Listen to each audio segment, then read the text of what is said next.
Selamat datang di episode yang lain dari Sharing Monday, di mana setiap hari Senin, salah satu tim dari Toffee Dev akan berbagi kepada teman-teman semua informasi berhubungan dengan desain, website, ataupun mengenai digital marketing.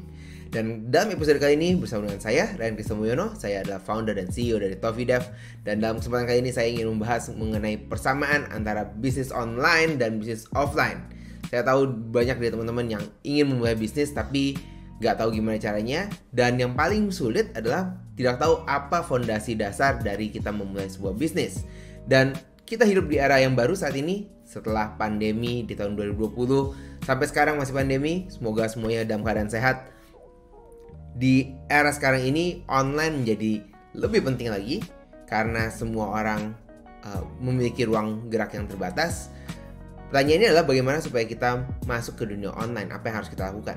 Dan percaya atau tidak, dunia online sebenarnya sama dengan dunia offline, hanya ada beberapa perbedaan. Jadi dalam episode kali ini saya ingin membahas sedikit lebih foundational untuk teman-teman belajar mengenai online bisnis itu sendiri. Oke? Nah, bagaimana caranya kita memulai bisnis?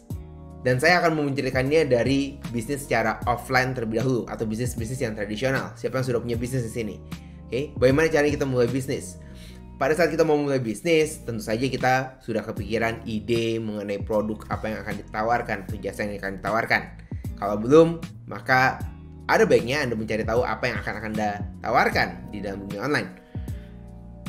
Nah, kalau kita udah punya produknya, apa yang kita lakukan?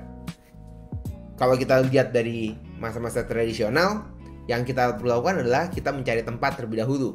Kenapa tempat? Karena tempat ini adalah di mana orang-orang bisa membeli produknya kita.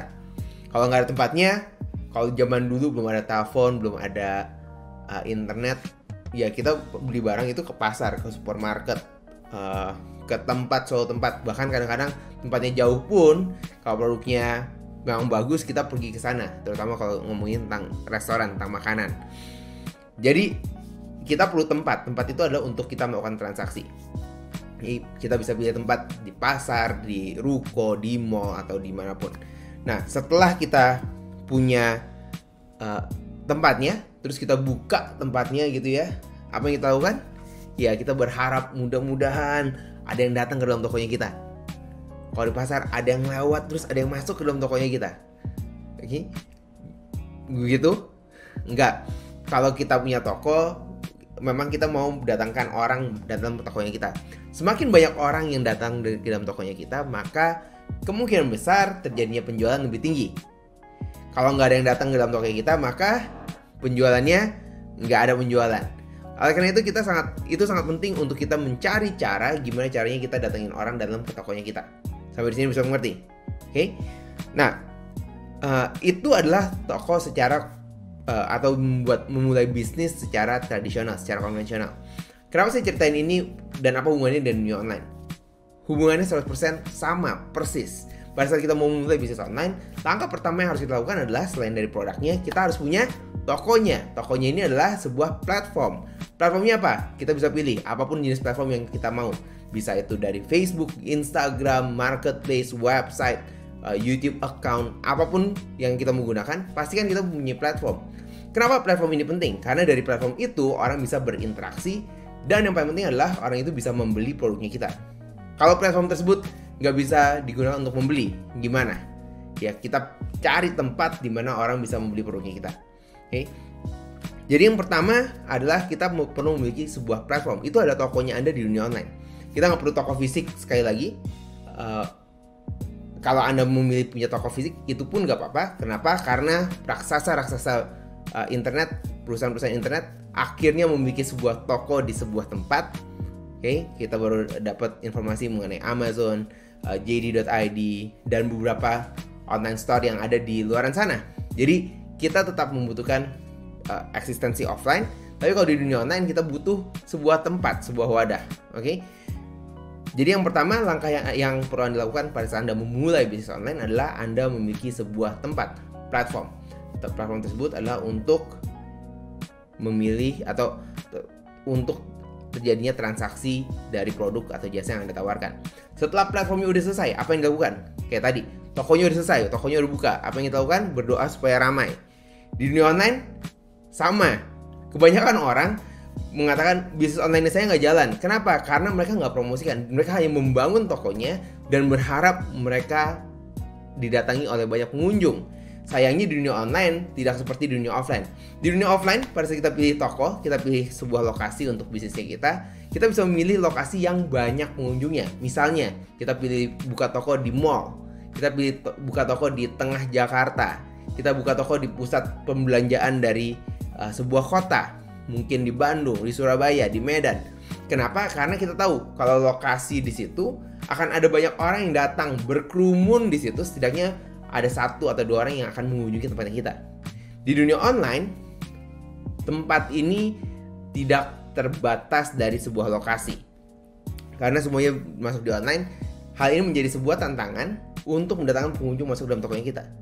Salah satu tempat yang paling mirip dengan toko offline adalah kalau kita membukanya di sebuah marketplace ataupun di social media. Karena di dalam marketplace dan social media tersebut sudah ada banyak orang datang atau mengakses platform-platform mereka.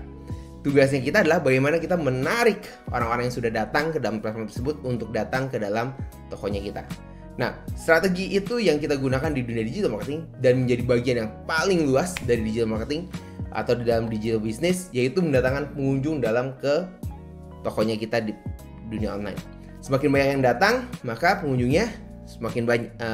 Semakin banyak yang datang, maka penjualannya bisa lebih tinggi. Kalau nggak ada yang datang ke dalam tokonya kita, nggak akan ada penjualan. Dan di dunia online menjadi lebih sulit lagi, karena begitu mereka benar-benar nggak datang, maksudnya nggak masuk ke dalam tokonya kita, maka mereka nggak tahu bahwa kita itu eksis, kita itu ada. Okay? Nah, bagaimana cara kita melakukan promosi? Nah, di dunia online, di dunia bisnis online, ada beberapa cara yang kita lakukan. Paling cepat, yang paling saya sarankan untuk semua teman-teman di sini adalah kita mulai dengan menggunakan iklan. Kenapa iklan? Karena iklan sangat cepat. Mungkin dalam waktu 30 menit atau 1 jam kita sudah mendatangkan pengunjung masuk dalam tokonya kita. Terlepas dari apakah pengunjungnya itu tertarget, pengunjungnya bagus atau apapun itu, yang penting kita punya pengunjung masuk dalam tokonya kita. Ini adalah langkah awal. Sekali lagi, ini adalah langkah awal. Lebih baik datang pengunjung 2 atau 3 daripada tidak ada pengunjung sama sekali. Sama kayak kita buka toko di sebuah mall gitu ya. Kalau misalnya memang nggak sesuai dengan target market, tapi setidaknya ada orang yang datang tokonya kita, sehingga membuat toko kita menjadi lebih hidup. Nah, iklan adalah salah satu cara yang paling cepat yang bisa kita lakukan untuk mendatangkan pengunjung masuk ke dalam website kita. Selain iklan, apa lagi? Selain iklan, kita bisa menggunakan SEO, Search Engine Optimization, kita menggunakan konten untuk orang datang ke dalam tokonya kita, atau kita menggunakan email marketing untuk mengirimkan pesan kepada mereka. Mungkin juga bisa menggunakan WhatsApp marketing dan banyak strategi lain yang bisa Anda pelajari. Nah, itu adalah dunia online. Nah, kalau kita bandingkan apakah offline dan online, kalau gitu sama. Tentu saja berbeda. Apa yang menjadi perbedaan yang paling besar?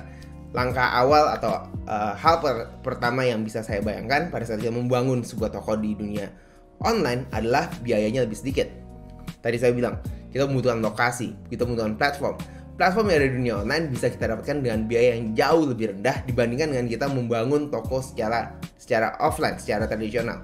Anda bayangkan kalau Anda buka toko di sebuah mall gitu ya, terus apa yang harus Anda pertama kali lakukan? Anda harus merenovasi tokonya.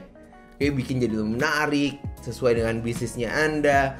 Mungkin Anda menggunakan konsultan, menggunakan desain interior, dan segala macam. Di dunia online, untungnya kita tidak perlu hal tersebut, tapi kita tetap membutuhkan seorang desainer. Kita nggak perlu beli bahan baku seperti kayu, besi, dan segala macam. Di dunia online semuanya berbentuk digital. Tapi ini sama, Anda tetap perlu memproduksi, namun berbeda produksinya di dunia online. Biayanya akan jauh lebih minimal, tapi bukan berarti, di sini maksud saya bukan berarti nggak pakai modal. Karena desainer yang bagus, website yang bagus, platform yang bagus biasanya mempunyai biaya yang cukup relatif, oke? Relatif, bisa bilang mahal, bisa bilang nggak mahal. Namun itu perlu Anda investasikan. Satu hal yang perlu Anda taruh di pikiran Anda adalah biayanya jauh lebih murah dibandingkan dengan kita membangun toko secara fisik. Oke? Itu ada yang pertama, perbedaannya. Yang kedua adalah bagaimana cara kita mempromosikan juga jauh lebih murah. Sekali lagi, murah bukan berarti nggak pakai modal. Okay? Jauh lebih murah gimana? Karena kita menggunakan metode-metode yang bisa kita lakukan di dunia online untuk mendatangkan pengunjung masuk ke dalam bisnis kita dengan metode yang terukur. Di dunia online, salah satu kenapa alasan saya sangat excited dengan dunia online adalah semuanya bisa diukur dengan baik, dengan mudah. Kita bisa mengukur berapa banyak orang yang datang di tokonya kita, ngapain mereka di tokonya kita, produk apa yang paling laku terjual. Semuanya diukur berdasarkan data, dan yang lebih baik lagi adalah data ini bisa Anda mulai dengan biaya yang gratis. 100% gratis. Anda bisa menggunakan Google Analytics atau tools-tools lain yang bisa kita gunakan untuk mendatangkan untuk melihat bagaimana kinerja dari bisnis kita di dunia online. Jadi itu adalah bagaimana kita menjalankan bisnis di dunia online. Jadi yang pertama, Anda harus memiliki sebuah platform, dan platformnya sudah selesai, Anda sudah desain, Anda sudah atur sebagaimana seharusnya sebuah bisnis. Tugas berikutnya adalah Anda mendatangkan pengunjung masuk ke dalam bisnisnya Anda. Semoga dalam sharing Monday kali ini Anda mendapatkan satu aha untuk teman-teman yang baru mau mulai bisnis atau lagi berpikir bagaimana cara memulai bisnis online.